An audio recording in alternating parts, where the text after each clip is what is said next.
Welcome to Arabic Dictionary, your online guide to Arabic slang. A foreigner is no longer foreign when you understand their language. Show us in the comments below how you can use today's word in your own sentence for a chance to win a free cool Arabic Dictionary t-shirt. Today's word is Ishta. Ish-Tuh. It can also be pronounced as Quishta. Ishta is an Arabic word that literally means cream, as in the dairy product made from milk.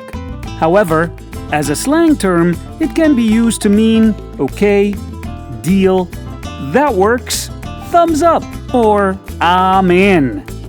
Dude, I got the munchies. Wanna go get a double cheeseburger? Ishta. Ishta.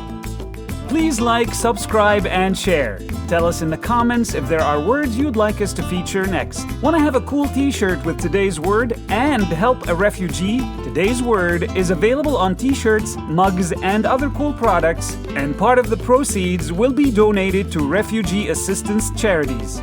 Check out the links in our bio or in the description below.